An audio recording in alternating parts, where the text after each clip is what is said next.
Hi everyone, here's what's bothering me today. So, if the solstice is so important, why isn't it really referenced much in, say, Christmas, right? Just to put it out there. That's because of reformation by the church of two main festivals, Saturnalia and Yule.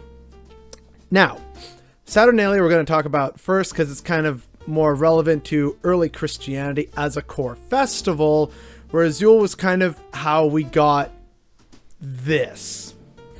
So, with regards to Saturnalia and the whole festivals of the solstice and the sun, a lot of various winter solstice festivals had to deal with a symbolic death or rebirth of the sun.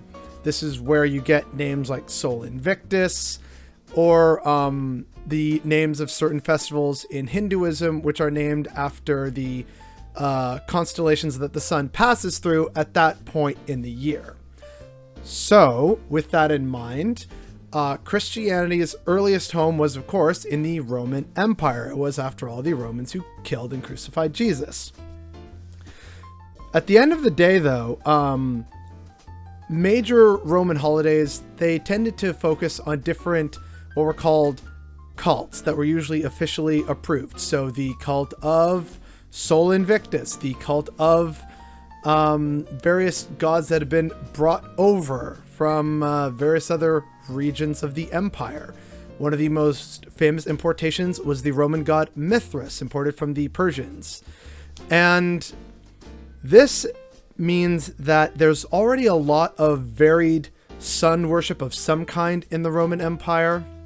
This is also where you get these kind of radiant crowns and sort of halo-esque figures. That comes from a Roman classical artistic tradition.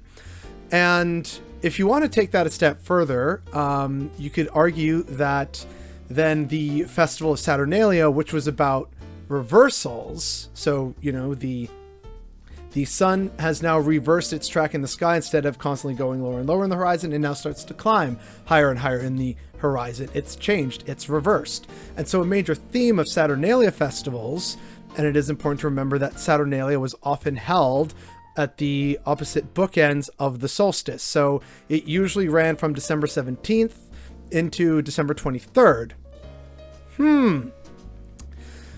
The reversals, however, were where you would have the reversal of slave and master. So the actual masters would then bring wine and gifts and whatnot to their slaves. And the slaves would get to be the masters for a day. Within reason, of course. You know, you couldn't actually, whip your owner, for example. And there was a very simple form of gift giving, which was a tradition of giving these little clay figurines. They were pretty much worthless, but it was, stop me if this sounds familiar, the thought that counts. These were gifts that were meant to show, not that you were favoring other people, but that you were thinking of them. So everyone, rich and poor alike, received clay figurines from people who had thought of them, and they in turn gave these clay figurines or similar clay figurines to other people that they knew because they were thinking of them during this festive time. Also typical with midwinter feasts such as Saturnalia and Yule was a proclivity to celebrate. It was usually the last big feast before springtime because many animals would need to be slaughtered because the grain that would otherwise feed them would be needed to feed the humans through the tough winter months. So this was kind of the last time to get a good dose of fresh meat. And at this point in time was also when things like wine, beer, and other spirits had been successfully fermented and being pickled. And so, okay, time to crack open all these jars of fermented things, whether it's a fermented drink or a fermented food. This is why there's typically feasting and giving honor to a god or to various gods. This is where that comes from. And it's important to remember this because it provides some insight into just the general aspects of Christianity as it begins to emerge in the early Roman Empire. Well, late Roman Empire, but early Christendom. Because again, these are people who are going to adapt things based on their cultural reality around them. So of course, Christianity took a lot from classical Roman paganism, which is why Catholicism, to a lot of people, really feels like paganism, but with extra steps. Instead of all these different gods, you have different patron saints. Oh, are we going to pray to the old god Neptune? Nah, instead you should pray to this patron saint of navigators and the ocean. It's kind of not really too big of a stretch. So that's the broad oversummation of Saturnalia and the context in which early Christianity begins to develop itself as a continental religion. It fostered throughout the Roman Empire and then spread to various other corners where it then encountered other celebrations. This brings us to Yule and why pine and holly berries and all this stuff is a big part of it. Now, Yule was actually a broad sort of season or celebration, and often timed to the classical mythology of the wild hunt. And in general, Yuletide was this series, this period of time where the various Germanic peoples would get together for sort of hunkering down in the winter and taking what comforts they could have, because in the northern climates, winters are very, very harsh. So it was seen as a very serious time of year. So all the more reason to make what you had last, to be thankful for it and to keep hold of it and be appreciative of it.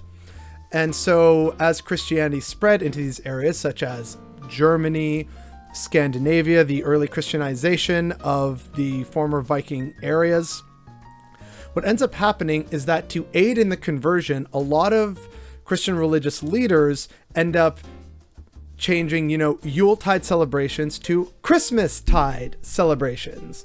And so all the aesthetics remained, but instead of worshiping old gods like Odin, they instead said, no, this is now about the birth of our Savior, Jesus Christ, God rest his soul.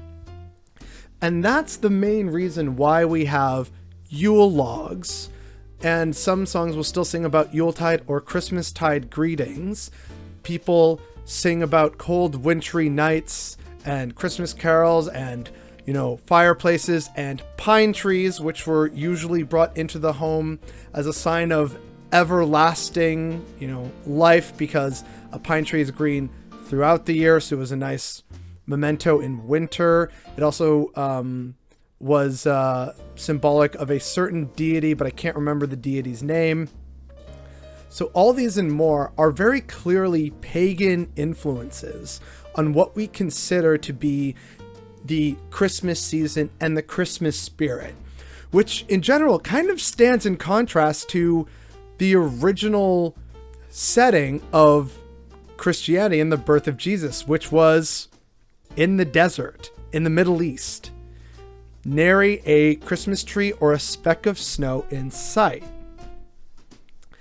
So this brings us to the question of why has the rest of this become so popular rather than the sort of more traditional aspect? And that's what we're actually going to talk about next. Instead of, the traditional Christianity, we're going to talk about how that has been misappropriated by people who feel that there is a war on Christmas.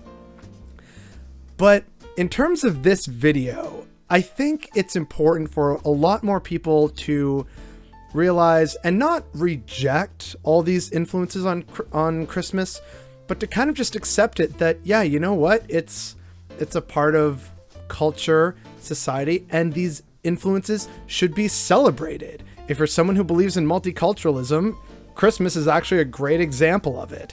Here's a story of how a religion co-opted an old religion and aesthetics from different cultures to create this. If you're someone who appreciates just the sort of winter aesthetic and being warm and cozy, then yeah, the Yuletide aspect of it is for you. If you're a devout Christian and you care about the birth of your Lord, and if this is the official date that they decide to select on it, whether it's the real date or not, power to you. You're celebrating something that is of deep meaning to you. That, weirdly enough, is one of the more beautiful things about Christmas, and how it can actually be anything you want. But that's going to touch onto some stuff in the next video. But the fact that a lot of people don't recognize or celebrate these different influences on this sort of Christmas and Yuletide season as we know and basically celebrate it today, that's what's bothering me today.